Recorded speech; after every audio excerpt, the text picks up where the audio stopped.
welcome to the BoardRoom podcast. Jamie Brisick. Jamie, you've written extensively about surfing. Your stuff's appeared in the New Yorker, the New York Times, the Surfer's Journal. You've also authored 6 books, including the newest one, The Birth of the Endless Summer, a Surf Odyssey, which we're going to talk about here this morning. But before we get to that, I don't know if I'm a voracious reader, but I like to read. I'm good for about 2 pages a night before I fall asleep, but I need a good book, a great book recommendation. Do you have anything that I should read? Oh, wow. God, I read so much. I just finished reading August Blue by Deborah Levy, which is really great. What's that about? It's about a concert pianist, classical musician who is who's sort of looking for something and finds what they think is their doppelganger, a double, and keeps seeing them, and sort of it's everything that sort of comes out of that. But it's like in the genre of literary fiction, so it's kind of more about the writing and the ideas than it is about the plot, I would say. No, what about would I nonfiction? recommend? Do you do nonfiction? Because I'm a big nonfiction person. Yes, you know what I'm reading now that I'm loving is Dopamine Nation, and it's about how how much dopamine we have squirting around in our heads, and how we are addicts to the phone and social media, etc. But it's really interesting. It kind of it talks about how we rewire ourselves, and we lose our sense of discipline and restraint, and we have this sort of immediate gratification that we can't get enough of. Yeah. And I think so many of us fall into that. So Dopamine Nation, I'd highly recommend. All right, that sounds interesting. I'll check that out. So Jamie, I sort of frame you as a cultural spokesperson for surfing, a provocateur, perhaps. You're old enough to provide generational perspective. You're very connected to important players within the surfing space. And with that in mind, I was hoping that I would bring up some cultural touch points and get your insights on those to get the conversation going here. And you mentioned that, we met at Kelly Slater's wave pool. As I recall, we were sitting in a jacuzzi. What are your thoughts on wave pools, the concept of wave pools, your experience with wave pools? Where do they fit? What is their relevance? Well, before I plunge into that, let me recount your great ride, Scott, because I remember. But I think to sort of set the stage, it was early days for the Surf Ranch, and I think there were like 2 days of journalists or people who work in the surf world in the media end of things, and we got invited. And I remember, so we were there together. Matt Warshaw was there. There was a bunch of great people. It was incredibly fun. And I remember we were sort of waiting for the thing to happen, and you got an early wave, and somehow I got on the ski for your wave, so I rode along the wave with you. But I remember just the excitement of being in it, and I remember you tore it up. I was super impressed. And as I remember, we had 4 waves each that day. We had two like time slots, and one would be the left, and then you'd ride that wave, and then you get taken in the jet ski to the other side, and then you get a right, and vice versa, and then you do that later in the day. So it was an entire day at the Surf Ranch, 4 waves. What I remember so much about it, on a personal note, was there was this incredible stage fright. It was sort of like, I can't mess this wave up. I drove like 6 hours last night to get here. I'm staying in a hotel for these 4 waves. Like, this wave, constitutes 25% of my experience here at the Surf Ranch in terms of being in the water. That was a really odd experience for me. I don't know. I think I feel really, I'm kind of conscious of this, but I feel really old fashioned with my surf experience. And it may be a sentimentalist thing, but it's like, I grew up in the valley. I drove over the hills to get to the beach every day. It was a sort of holistic experience in the sense of the rides in the car, the stopping at the supermarket or the market to grab food, like all that was in it. And there's almost like, to use a porn analogy, there's like a money shot quality to the Surf Ranch to me, that it's zeroing in on like the one thing that it's supposed to be all about. And look, it is, I mean, the waves are a big part of it. That's kind of like the thing we search for. But as having surfed my entire life, it is all the things that come along the way. I think, like, for myself, I was on the pro tour through the late 80s into the early 90s. The whole time I was chasing, success and competition. But once I retired from pro surfing, and I ended up living in Australia because I'd met a girl there and I was excited about Sydney and I wanted to be there with her. And once I got some years under my belt away from being a pro surfer, I realized it really wasn't so much about the competition and how well I did. I mean, I have vivid memories of doing the moments I did okay, but what I remember most was traveling around the world and being in these foreign places, which actually is apropos to the book we're going to talk about. But it was really about the travel. So I think, like, the idea of the whole thing that is interesting about surfing to me is we go and chase waves. And if you get passionate about surfing and you live in Southern California, you're gonna realize that there's a Rincon session to be had at some point, and then you're gonna realize that maybe there's like a trip to Hawaii that you got to do to feel what the North Shore is, and then you hear about Jeffreys Bay, so you go to South Africa, and you hear about the Superbank, so you go to Australia. That whole thing is so great, and I mean the wave pools to some degree kind of diminish that, or they take that element out of it because the perfect wave exists and it can be down the block. And if everything was sort of homogenized into just these wave pools, a lot of the experience would be gone to me. Yeah. Let me ask you this. If I said, guess what, today's your lucky day, in a week I've got a spot at Kelly Slater's wave pool, will you come with me? Absolutely, positively. No, the flip side of it is, it's funny. I think about this in the times we're living in, right? There's such a thing. And I think we live in maybe one of the epicenters in Southern California, and you being in North County, I think you are. I'm in Malibu. These are like, there's so much of this sort of optimization culture where we are so conscious of what we eat and how we sleep and our exercise and this hyper healthiness. There's a level where you can do it to such an extreme where it's almost robotic. It's almost like the human element is almost gone. And I think we've got AI right now, and it's almost like I can just imagine us sort of reaching towards it. On a similar note, I think that the crowds have gotten so out of hand that I think if the wave pools offer a kind of relief from the breaks being so cluttered, or as you just mentioned, you and I and a few of our friends can go rent the surf ranch for the day and ride to our heart's content and go home knowing that we're going to be sort of surfed out and that we're not going to be hassling with crowds. That's nice. I won't say no to that. Yeah. Interestingly, I was talking on a podcast yesterday about this, and somebody brought up Andrew Kidman. And Andrew Kidman has a take on this that I learned yesterday. Basically, he went to to a wave pool, I don't know which one. And his experience was that he was enamored that everybody was joyful, that there wasn't this angst and this anxiety, everyone was smiling, everyone was hooting, and there was order within the lineup as far as like everyone waited their turn. And so I thought that was kind of a refreshing take from Andrew, who I don't want to say he's a salty dog, but I just see him as kind of an old school type of character. Yes. Andrew's one of my dear friends. He gave me my first job in the surf media. He was the editor. I was his associate editor at Waves magazine in Sydney. So we're longtime friends, and I love Andrew and I love all his films, and he's been a great friend for many years.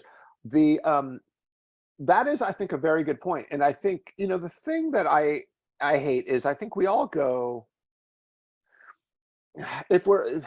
especially we're adults, we're busy, we have responsibilities, we have bills to pay, etc. And surfing is like this escape. I feel like for me, I can go and kind of wash it all away. And when I come out of the water frustrated, and when I come out of the water going, oh, it's gone to hell in a handbag, and there's no respect, and there are instances where there are surf instructors kind of ushering in a new generation of surfers, but they're not taught etiquette. And I've had surf instructors push their student onto a wave that I'm riding, and the injustice of all that, I won't go on. But we all know that feeling, and I think that's a very good point that Andrew raises. I mean, whatever can make it more fun, and it's funny because it's like the fun is the point, and yet it so easily gets lost. And I live very close to Malibu First Point, which is like one of the there have been so many altercations in the lineup over the last few years, throughout history for that matter. Yeah.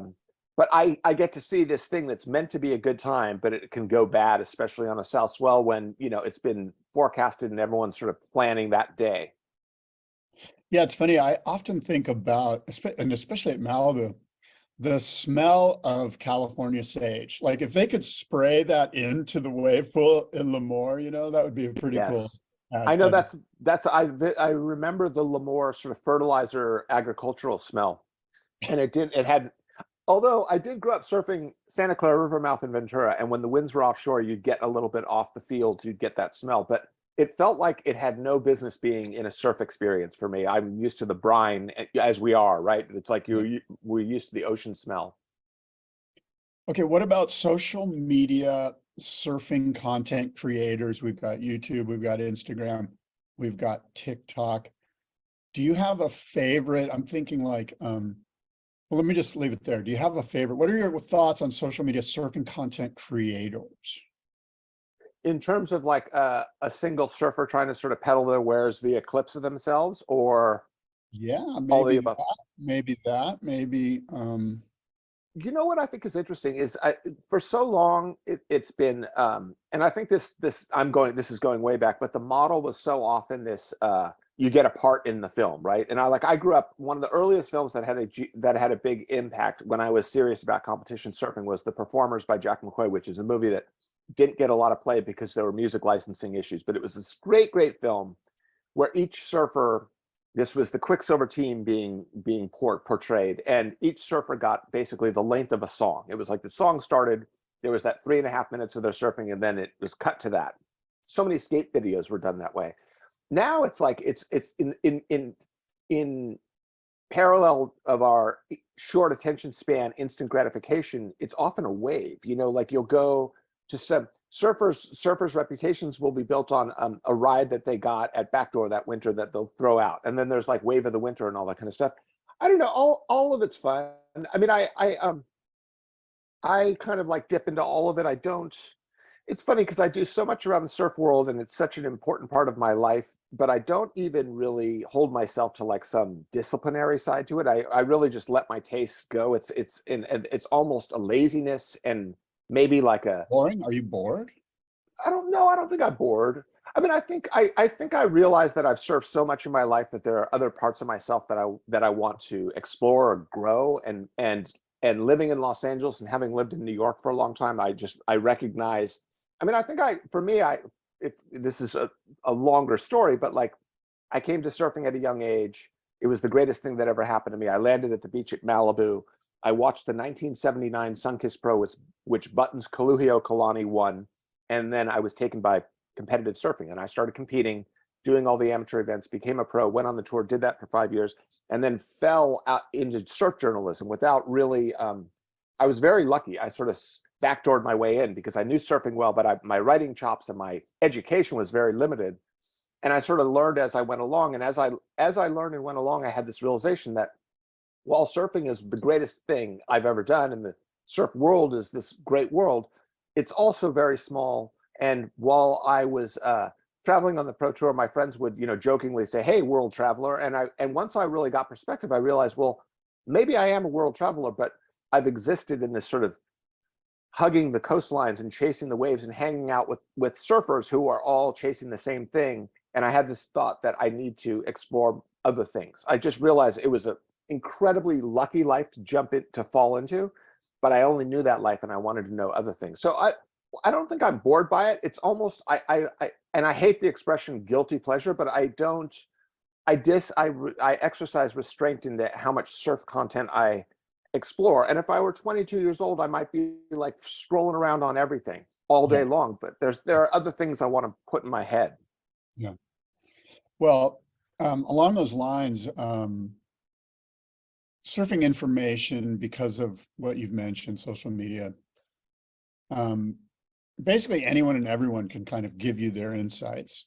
Is the democratization of information healthy for surf culture? Is it healthy that we don't have a filter the way you and I grew up with, say, the magazines?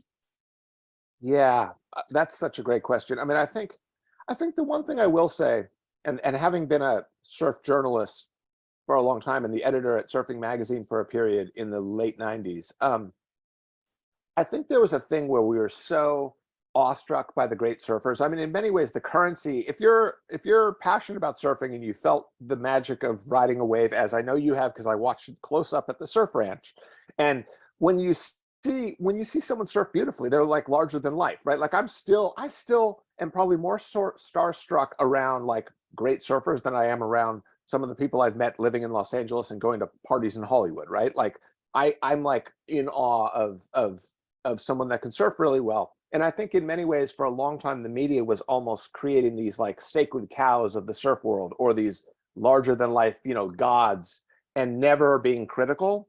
And I think it's almost like spun the other way. There's almost in some media outlets, there's almost like, let's take the piss out of the pros all the time. Let's almost like, pop the bubble, so to speak.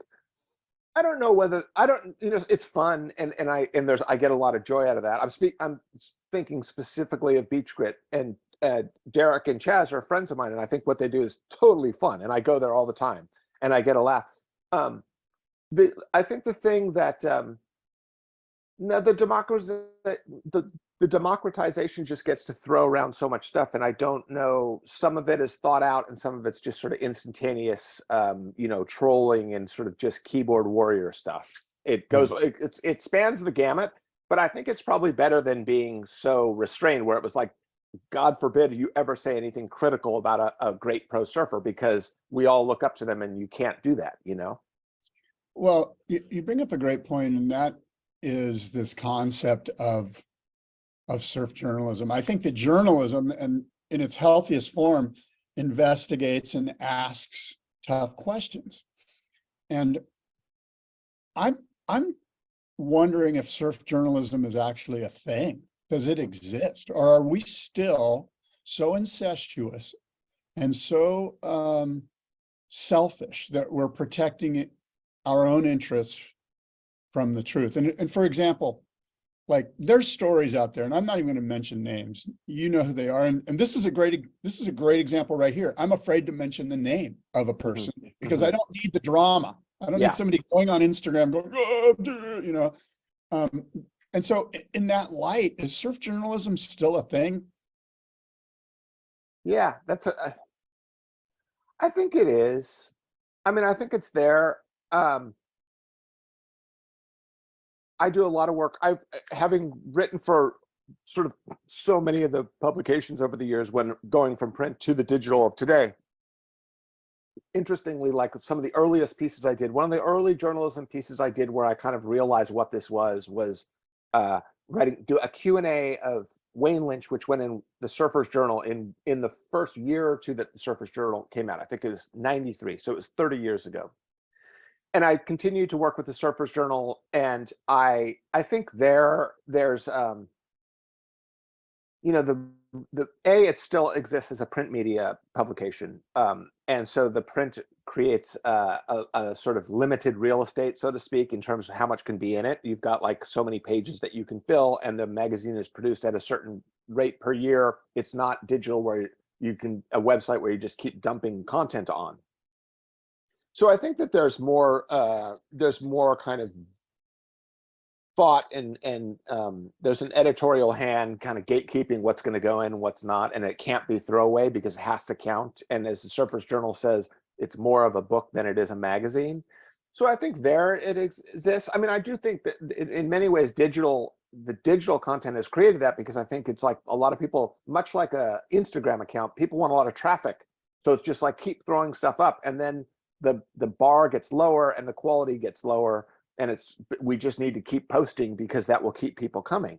And I think that happens in the various websites that are surf media outlets, and then I think it happens with people's personal Instagram accounts too. I've done it myself. Yeah. Well, it's funny. I think of the story you did. I believe you wrote a book on Westerly Wendina. Is that her name? Peter Drone. Now, this is an example, in my opinion, of a great story in surfing, because it's outside the box. We're talking about a sex change. and it speaks to the human experience. And in fact, Peter could have been a pro tennis player or a golfer or whatever. It didn't really matter. But she was a surfer, and he is a surfer, and I don't even know where that stands. I think it's changing. But I guess my question to you is, are there any great untold stories in surf such as that? Has every story been told? Like, Yeah. if I was to say to you, what's on your list of great things to write? You know, do you have a list of things, or do you feel like, you know, here we go again? Yeah. I think they're there. I think no, I think they're there. I mean, I think you raise a good point, and I think again, going to sort of there's so much content, and there are so many outlets to produce content and post content, that it's less. I mean, I think we probably grew up where you were waiting for the magazines to come out and you were excited about what would be in them. And now there's a daily hit, there's a twice daily hit or more.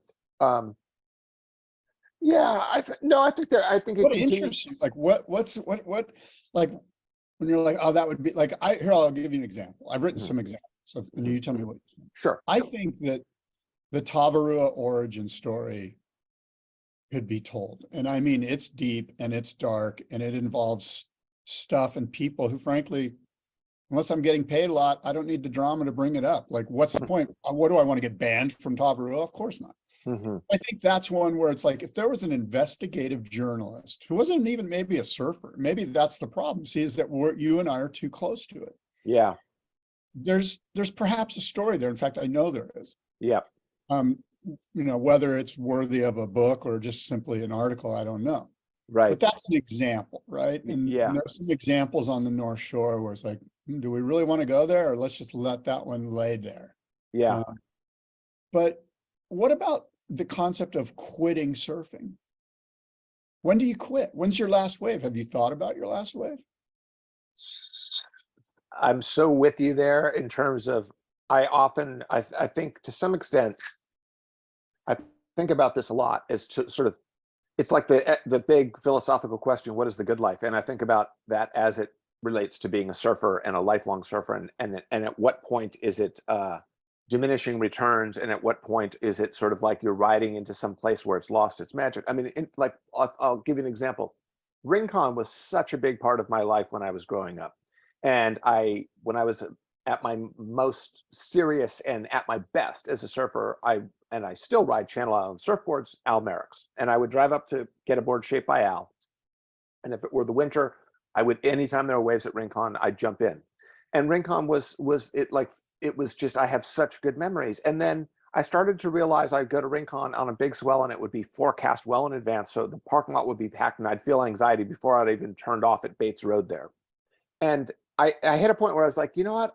I think I'd rather preserve these beautiful memories in my head of Rincon, and I would rather, there's like a Rincon of the mind versus the Rincon of disappointment that I might get in the present day. And of course, like, I've fallen way out of the alpha level of the lineup pecking order, and now I'm a guy just trying to pick up a scrap and getting dropped in on. So I think about that in the larger scheme of it's this thing, and I think this relates to what we were saying earlier. I think in terms of like, are these surfers untouchable? Can we ever be critical of them? And is surf journalism a place to do that? Similarly, like, there's not a lot of questioning in surfing. Is like this, we sort of drink the Kool-Aid with surfing to the extent of like, it is the be all and end all, it's the greatest, and it's the thing that's I want to do for the rest of my life until the day I die. And I've definitely stopped and questioned that, gone, is that actually what I want to be doing? Is it, you know, there are times I've joked with friends, there's a great writing maxim, and it says, I don't like writing, I like having written, meaning like it's hard to sit and write for 3 hours, but the satisfaction at the end of it. And I've turned that into, I don't like surfing, I like having surfed, which is to say that, like, a lot of times I'll go out surfing in Los Angeles County and it will be a frustrating experience with way too many of my fellow humans that I want to be in the lineup. But I get this sort of afterglow of the saltwater, as we do. I'm sure you and I are probably both buzzing from that thing yesterday. Right now, I jumped in the water yesterday and I'll jump in today. But I do sometimes go, should I, is there a point of hanging it up? And is it this like one-dimensional thing that you're almost doing out of ignorance. It's like this habit. It's like someone doing something that may not be good for them, but that's just what they do every day. And I've definitely gone, is there a point that you reach with surfing? And is it an aging thing, or is it as surfing Well, let me ask you changes? this, is it a Sure. self-identification thing? Because I often look at it like, if I don't do, I've identified as this thing for so long, Yeah. and if I stop doing it, have I lost who I am? Is my Yeah. self-identification like, you know, oh, Jamie and Scott, those guys are surfers, which Yeah. makes me kind of vomit in my mouth a little bit, frankly. Sure. But No. I self-identify as that. So if I don't do it anymore, am I still that? Yes. No, I love it. This is close to my heart because I think about this and have thought about it a lot. And in the late 90s, I was the editor at Surfing Magazine. I lived in Encinitas. I worked every day in San Clemente. It was kind of like there were years after, but this was in many ways the tail end. If you look at the 50 years of surf media and surfing and Surfer Magazine, the print media, the magazines you held in your hand, that was getting towards the tail end.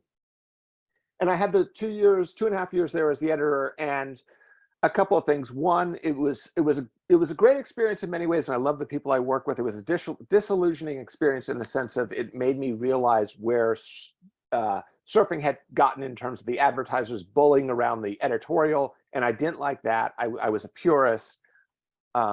And so when I finally decided I was going to leave my job, I thought I need to experience something new. I'm serious as a writer. I've got to get away from surfing, and I moved to New York, and I ended up living in New York for about 11 years, on and off. I would come back to California. I wrote some books about surfing during that time. My late wife was from Brazil. I'd surf a lot when I was in Brazil. So it wasn't like I gave up surfing, but I got distance and I met a lot of people outside of the surf world, which I was so grateful for because honestly, my experience was so limited. I had friends around the world, but they were all surf bros. There was like a certain unification or homogenization of all these people. I will say this, and I don't mean to like throw darkness into a fun conversation. My wife died suddenly in 2013. It was I was an absolute mess. I was as close to finding a tall building and jumping off it as I've ever been in my life. And I moved back to LA because New York was a little too hard-edged for me at that time, and I needed to be close to my family and I needed to be close to the ocean. And nothing really felt good to me. And I had a really good friend who basically said, let's go surfing. And I started just kind of following him every afternoon into the water. And surfing was the one thing that felt good. And I thought about this and I've written about this, but it was this thing where I almost had the same experience, the same way like I think surfing saved me in high school when I was or junior high school when I was hitting adolescence and I was full of all this insecurity and wondering who the hell I was in the world and feeling things that were uncomfortable, and I could go surfing and it felt great and I could almost escape myself. I felt that again when I was in deep grief. So I had this like renewed love of surfing in the most, I don't know, in a very simplistic way, which is just simply like jump in that ocean because it just makes you feel better. It's as simple as that. Well, it's interesting because you bring up a couple of things. You bring up one, which is surfing an escapism for me. In other words, do I go there to get away from myself? Yeah. Or do I actually discover myself? Like, I Yeah. think there's both, right? I think it's a I weird think dichotomy. And I often ask people, like, why is, people will ask us, right? Why is surfing so great? And then you can sort of give the trite answer. Oh, you ride this thing and it comes from way far away. But I'm of the belief now as I get older that, and this also makes me throw up in my mouth a little bit, but surfing is a spiritual experience, much like going on a hike in Yosemite. You're entering this natural nature state and you're with dolphins, and it doesn't matter what the waves are like. You're pretty stoked when you get out. yes. No, I very much agree with you. And I think living in LA and I live in Malibu, which is beautiful, but I've lived in, say, Venice, where it's a little bit more of a kind of, it's more urban, it's more dense, there's more kind of anxiety, and then you cross the sand and you jump in the water, and there's this, everything changes the moment you turn your back on this sort of density, this city. And I've experienced that when I lived in New York. I mean, living in the city, I would go a 1 month, let's say, of not even seeing the ocean, and then I would go surfing. And as soon as I got to look at the horizon, it was before I'd even gotten in the water, some like anxiety levels would just drop. So yeah, I think all that is great. And but I do think it can be all those things. I mean, I love what you said is so great. And I relate to that a lot, which is it can be both escapist and it can be self-discovery at the same time. And it can be a way to work things through. I mean, I think for myself, living now for the last 10 years in Los Angeles and writing for my supper, so to speak, I've always got something I'm writing, which I'm so grateful for. And I will, discipline myself as much as I can to stay in the chair, so to speak, or at the desk and write. And then my kind of, I will balance it by jumping in the ocean. And there's a thing that happens a lot where as soon as I'll go surfing, and the thing I'm trying to write, and sometimes it's real serious personal essay, memoir stuff where I'm kind of digging and asking these very same questions we're talking about, they will be sort of solved in the water. It'll be this thing of like, by being out in the water, I almost there's something really creative. And it sounds like a buzzword or something, an advertising line, but I've said to friends, like what the golf course is to doctors and lawyers, surfing is to a lot of creative people. And I think we've seen a lot of artists, musicians, writers, etc., find surfing and really love it. And I think there's like a parallel of the creativity, and as a writer and as an artist, I think there's this thing of like, and it's a Buddhist concept of there's no ground beneath your feet, that there's groundlessness, right? We have this idea that we're standing on something solid. It's not. And I think when you go in the water, that's sort of represented in a very real way. And I think for, I go surfing here in Malibu, I see Chris Martin of Coldplay out in the water, and I know he makes music, and I'm thinking, well, he's probably like working on a record and writing a song, and being out in that water with everything swirling around, I'm sure that's sparking things. And I think that goes for a lot of people that are working in that place where there's no right or no wrong, and you're trying to find something, Yeah. And in fact, yesterday afternoon, I was like, oh, I'm doing an interview with Jamie tomorrow. And I was like, I got to come up with some questions. And at some point I just went surfing, and a lot of stuff started to flow through that process.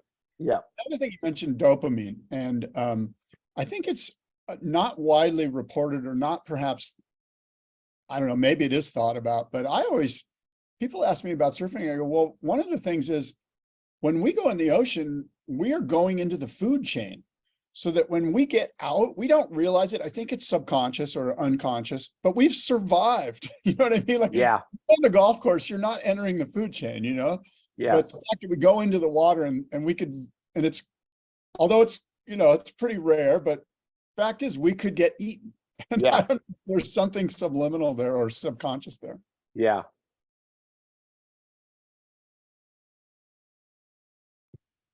Okay. Oh, did you want? No, I was just going to comment. No, I think I try not to think about that one too much, quite honestly, because I go in the water most every day, and there's that is always there in the back of my head. But the other thing with relation to dopamine is, I think I've been jumping in every day. I did this thing where I've gotten really into hot yoga, and I really love it. And in many ways, that's been a thing where if the surf is too crowded or not appealing, and I don't feel like doing it, it's sort of this exploring this new thing. Although I've done yoga for a long time now. And I was at the yoga studio I go to the other day, and at the end of every month, they do this thing called the 30-day challenge. And there's a calendar for the upcoming month to do 30 days of consecutive yoga. Every day you'll feel great. You put a star up and you log that in. And I looked at it and I thought, you know what?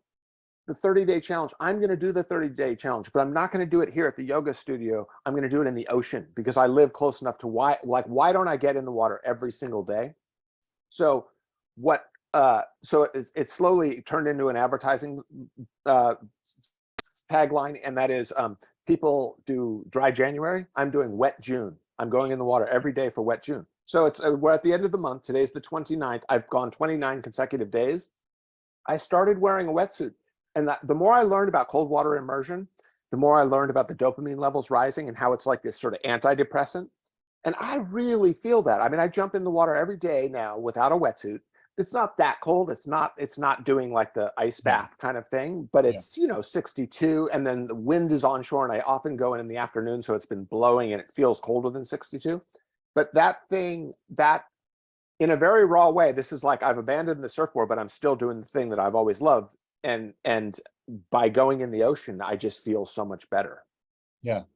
So you're entering the ocean every day without a wetsuit as just a challenge that you're doing, a 30-day challenge. Yep. And it may or may not be with a board. You're just getting wet. Most of the time it's with it, the majority, I actually almost all these days have been without a board. And sometimes I'll put on fins and I have a hand plane, a Danny Hess beautifully hand-shaped hand plane. But sometimes the way there's not even anything to body surf because there's not a lot of sand, so it's just a shore break. So I just jump in. But just being in the water has been really, really nice. Yeah. Yeah, I think that's a big part of it, right? I spoke with Bing Copeland about this a while ago, and he surfed until he couldn't do it anymore. And he told me, he just goes, one day I remember he was bellyboarding at the time. He was like 90 or whatever. He's probably 85. And he rode up onto the beach and just said, that's it, like that's my last wave. And he said, Scott, I don't miss it at all. I did it for 70 years, like it's all good. And so I found that kind of relieving, I guess, a little bit. Yes. What about pro surfing? You're a pro surfer. You're a former pro surfer. You're on the tour for 5 years or more. Yeah.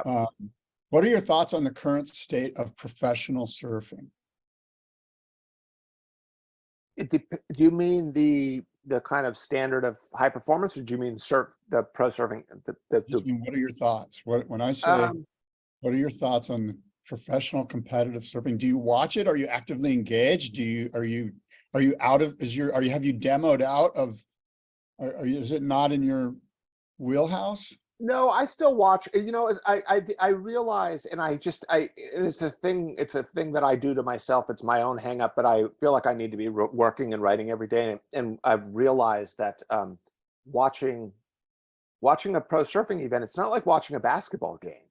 It's like it's your day, and it's several days. And then there's the thing of like today. I know right now that the contest is off in Rio, in Brazil, and so I checked in. So there's almost like an anxiety where it's sometimes it's like this distraction that I sometimes have to just shove away and go, I can't be watching surf contests all day long.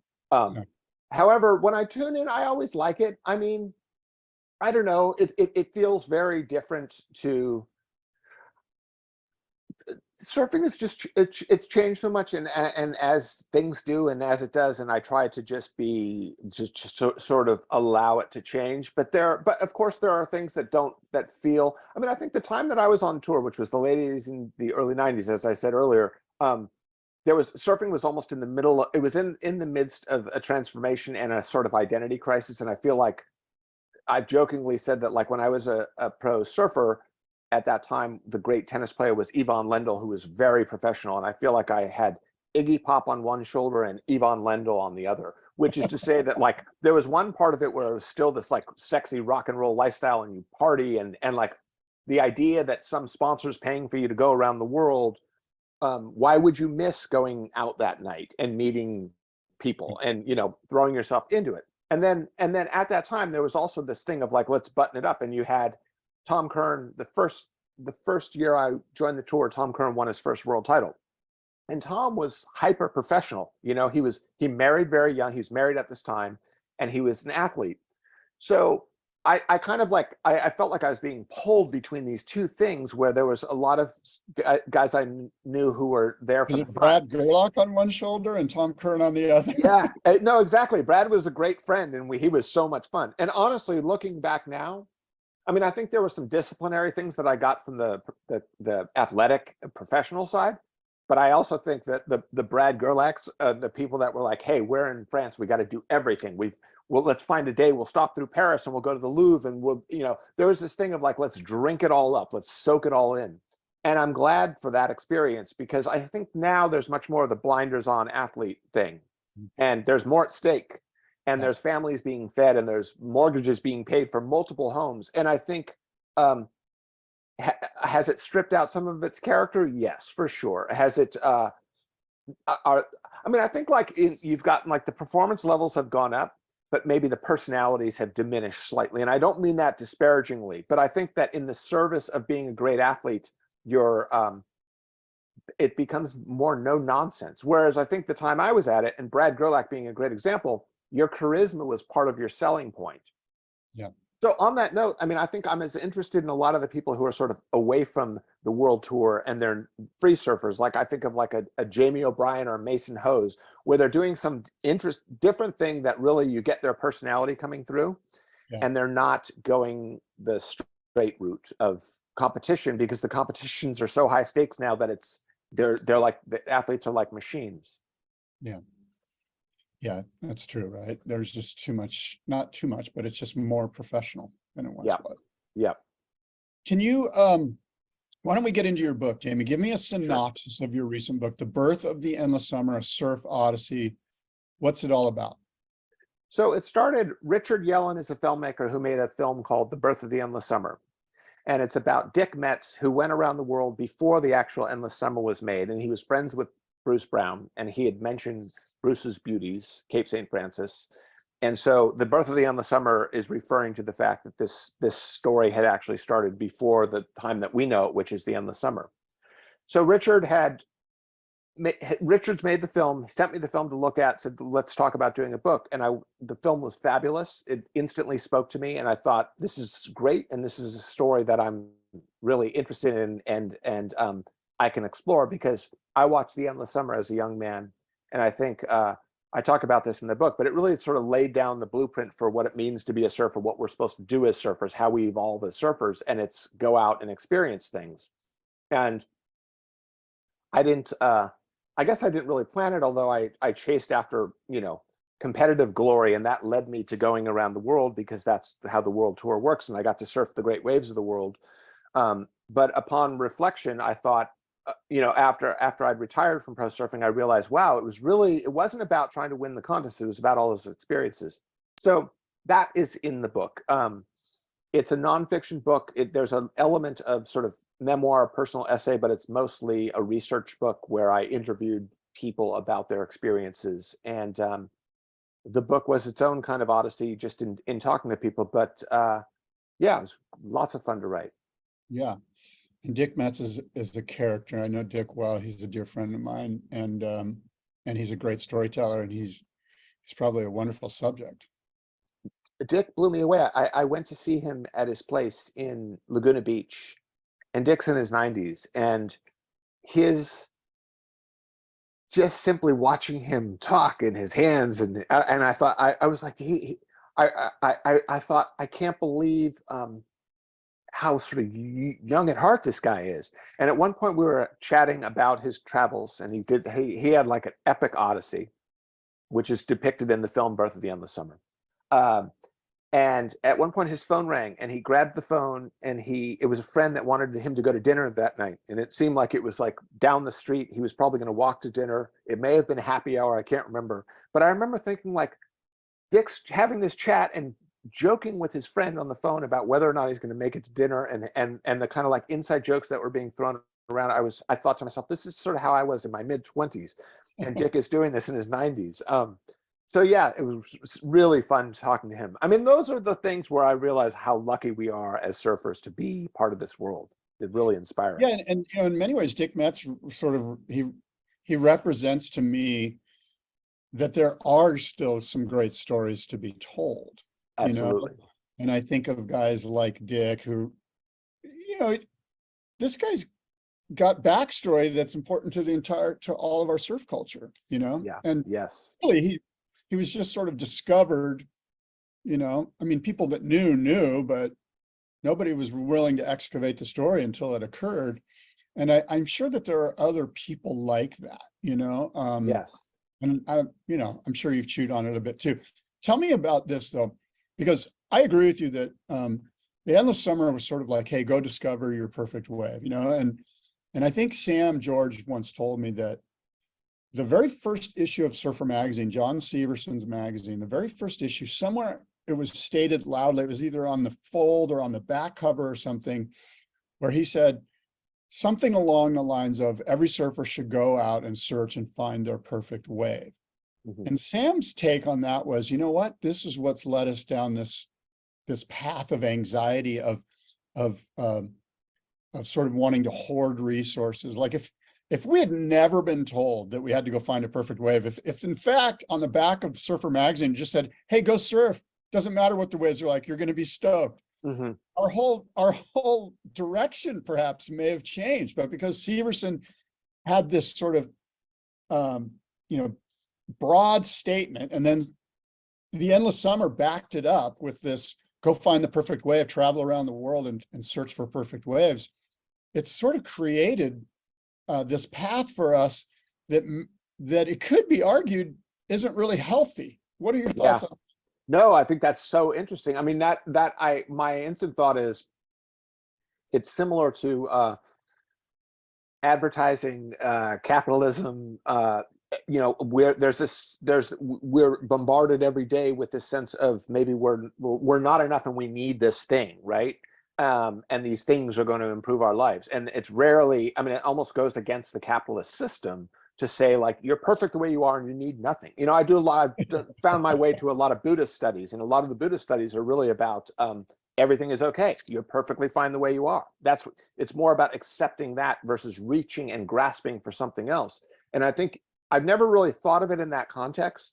But I think that's fascinating. I don't know, I grew up, my earliest days of surfing was Santa Monica State Beach, Bay Street, which I look at it now and I say this is unfair to God, Mother Ocean, whoever. What a waste of coastline. It's the worst beach break. And I know the general area, I've lived near where you live, and you drive along the coastline and there's a lot of fun waves. There's very little sort of wasted coastline in the North County stretch.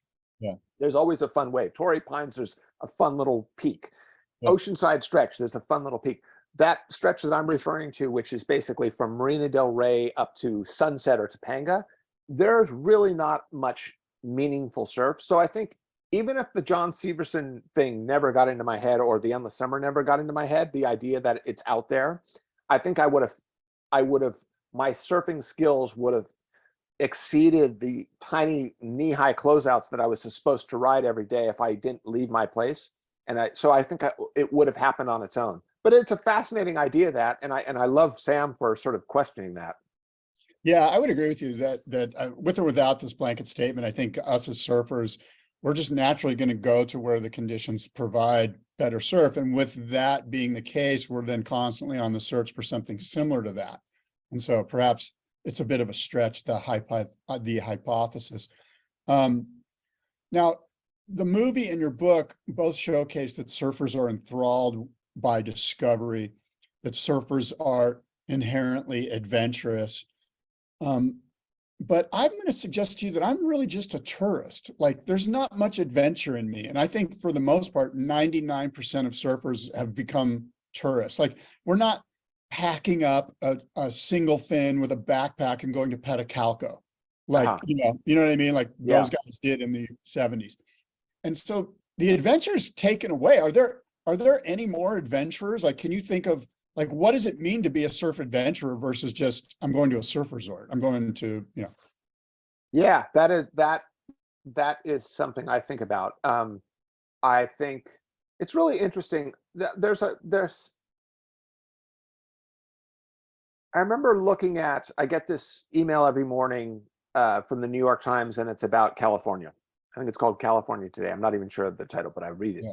And they do this thing where a lot of it's sort of summarizing the Golden State and getting into, or not summarizing, but showcasing the Golden State. And they'll do this thing where it'll be favorite secret beach, and it will have someone talk about their favorite secret beach. And I think to myself, the moment that they actually come out with that, it's no longer secret. Does no one see how ridiculous and ironic this is? And I kind of feel there's something similar in terms of surfing. And I think right now it's really interesting because we've reached this point where the territorialism has been really come into question, and surfing's had localism for a long, long time. There's always been that thing. As a guy who grew up in the Valley, I'm inherently anti-localism because I was sort of I was coming across that from my earliest memories. Even before I was surfing, skateboarding, I would skate a place in Santa Monica, and it was not cool to say you were from the Valley. So I was told to lie and say I go to such and such school. But I do think there's guides to everywhere. So I don't know. I think there's definitely stuff out there to be explored, but I feel like the untrodden path has smooth pavement over it now, Well, let me ask you this. If there are people that are still surf adventurers, but they document it for the sake of exploitation and or say like being in the New York Times, California Today newsletter, is it really adventure? Yeah. Or is it something else? In other words, I have this vision of there's somebody right now that's like purposely not telling anyone anything that they're doing. And I'm secretly high-fiving them if they exist. I don't know. And is there that person? Or if I go out and say, scour some Caribbean coastline in northern wherever and find some wave and then and go, oh my God, this is great. Call everyone, get Stab magazine there and blah, blah, blah, and exploit the crap out of it. Am I really an adventurer? Yeah. And that's the world we exist in now. And I think social media has definitely fed that. And you wonder what people's motivations are. I mean, you see everything so much seems like a caricature of itself. So the traveling, the wandering surfer that's going to the far reaches is maybe doing a TV show about it or posting about it, writing, doing selfies of it and promoting it. And so is the motivation truly, as you say, to get out there and discover these places, or is the motivation to, keep is the eyeballs on that person, is the attention the motivation?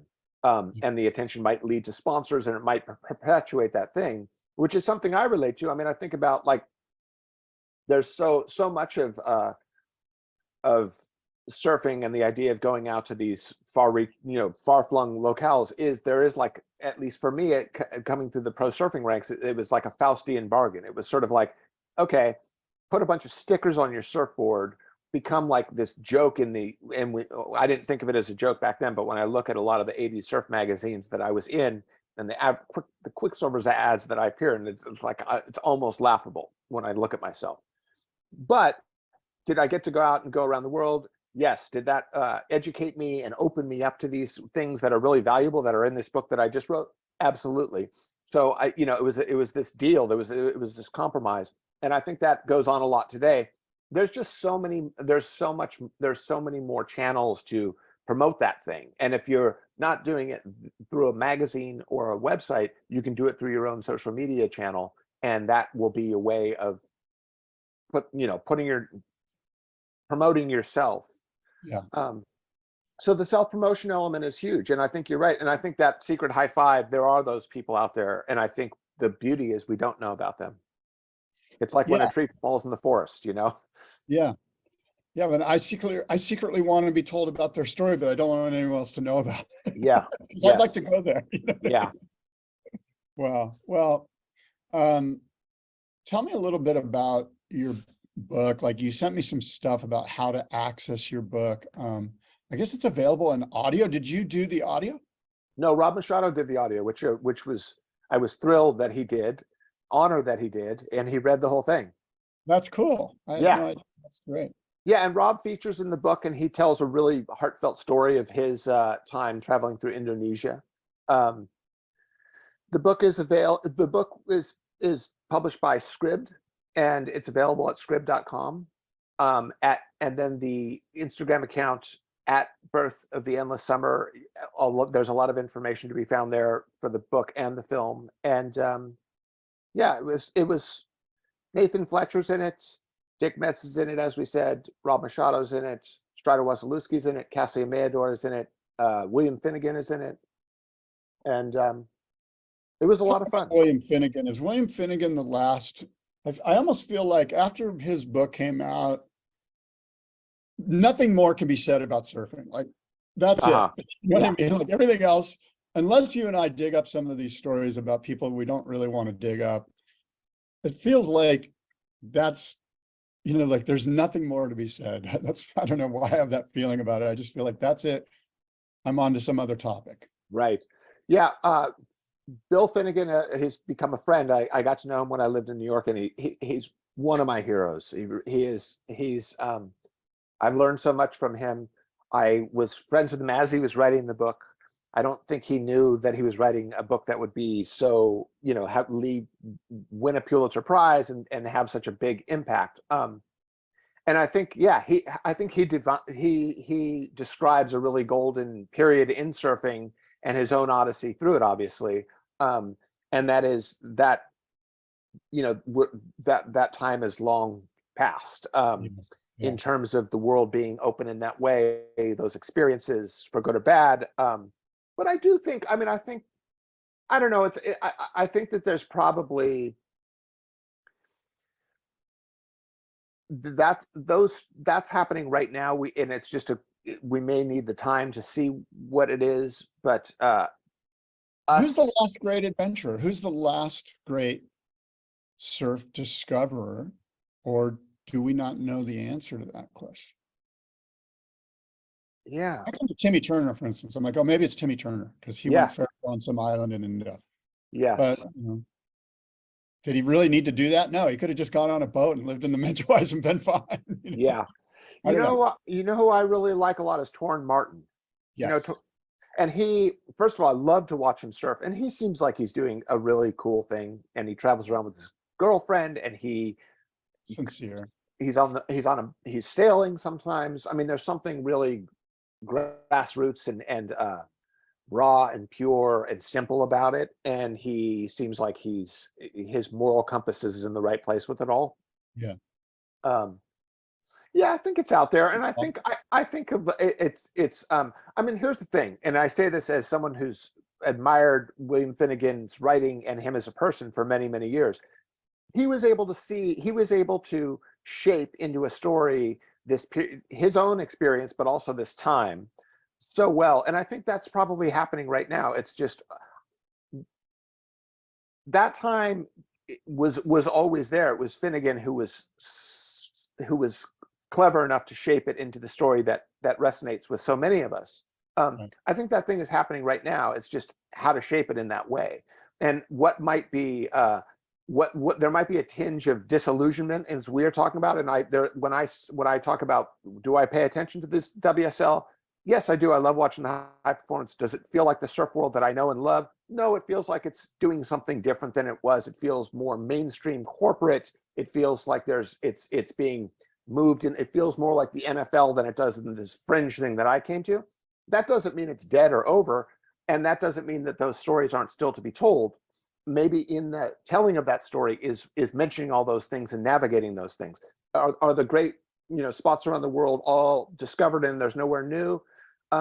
In the sense of, in the way in which we think about it, in the pioneering of the landing on some island in Fiji or Indonesia, that may be gone, but there's probably a new version of that in some way. There's probably a new way of navigating our digital social media infused world where you do find that secret place in your head, and it may be an internal thing. Do you know what I mean? Yeah, maybe I almost feel like we're out of context. Like I'm maybe my age, maybe I've got too much, it used to be way better back in the day, bro, kind of vibe, rather than being open-minded to, hey, of course, throughout the eons, there's been new stories of stuff that's sincere and authentic and legitimate. It's just that you're a salty old man who's telling me to get off your lawn. Yeah, I think that's true. And I think it's funny. I grew up surfing with my brother, who's a year older than me, and we've talked about this. And I had this realization. I think if you've surfed for, say, more than 30 years, whatever time in history, you would watch surfing grow to some extent. You'd watch board design change. You would maybe feel moments of being left behind. So where you might have been the alpha dog at age 18, you're no longer the alpha dog at 38 or 40. And it opens up the door to be grumbling and to be bitter and to be disappointed in it all. And it's like, I see that, and believe me, I'm not immune to it, and I have plenty of that myself. but I'm also aware of like that is not a good place to be. I had a great experience early on when I first started writing for Surfing Magazine. The movie Big Wednesday was always a big deal to me, and as I grew, kind of as I was like entering my late 20s, I realized this movie told these epic stories that were so important, and John Milius kind of nailed what it is to be an aging surfing. And the movie starts with these guys at the height of their youth, and then adulthood hits them, and they're not performing so well, or they're trying to navigate. I wrote an essay about the book. I went to the Surfing Magazine in San Clemente one day, and there was a little note from me, and it was from a guy at Sony Studios who said, John Milius wants to talk to you. Long story short, I met with John Milius. I spent about 4 or 6 months meeting with him regularly, trying to make a Big Wednesday 2 for television. And I got to spend a lot of time with Milius, and he was brilliant. And I remember at one point, he smoked cigars. We'd sit on the rooftop, and it was like a classic. It was like that Was it movie. in his house in upstate New York? No, he was in LA. He lived in Santa Monica Pacific Palisades, but his studio was right alongside the 405 freeway, right off Sunset Boulevard. Right. And we would go up to the roof, and we would like have these meetings where I'd be scribbling notes, and then he would just sort of pontificate and kind of muse. And it was really, I felt like I was 26 years old. I was thrilled to be in the company of this guy who was like imparting this wisdom. And one of the things he says to me, he was going on and on. He was talking about he and Francis Ford Coppola, George Lucas, and Steven Spielberg and Milius, they all went through USC Film School together.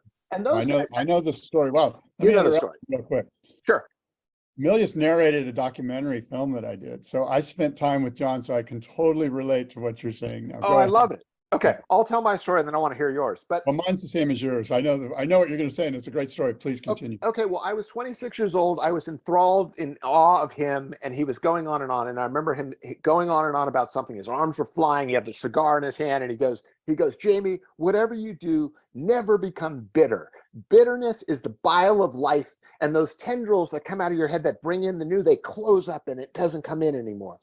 And I remember it landed on me hard, but I was also too young to know any hint of bitterness because it was all in front of me at that time. And I thought, I'm in the company of Milius. I'm going to be a superstar writer. I'm going to be a screenwriter. I'm going to be writing films. I'm going to be living, making lots of money. Only later in my life did I understand what he was saying. And I think it is a thing, whatever you do. And I don't think this is exclusive to surfing, but I think that there's just a thing of getting older where it's really easy to fall into a sort of bitterness and like the world's falling apart and all those cliches. But I think thinking about Milius, I almost think to some extent he was saying that for himself. It was like he was reminding himself not to become bitter, because Spielberg, George Lucas, and Francis Ford Coppola had much bigger careers than John ever did. John had a great career and he was hugely respected. But in any case, that always stayed with me. And I think about that. If I drive to Malibu later this afternoon and I pull up and I look at First Point and it's packed and I'm like, God, this sucks. I'm not going to paddle out. I'm like, don't let that voice take hold, Yeah. Tell me your John stories. What an amazing guy. Yeah. I spent some time with him at his place in upstate New York, and he took me to gun shops and showed me rifles, and I was just like you. I was just kind of sitting there in awe of the moment that he would even agree to be the narrator for this film, and that we went into a studio and he did the narration actually in Woodstock, New York.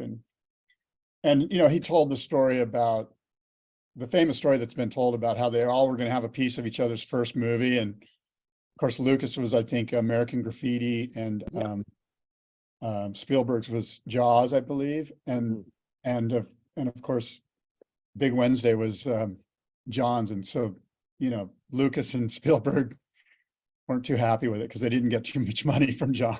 Right. That's the gist of it. I butchered it, but that's the story. Yeah. Been told before better by other people. Hey, look, one more time before we go. Look, we've said a lot. I'm a firm believer that if neon fashion comes back, it's going to be led by you, Jamie. All of the cool surf photos I see of you from 1985. I love it, man. And you're so much fun to talk to. I really appreciate it. Now, Scribd is SCRIBD.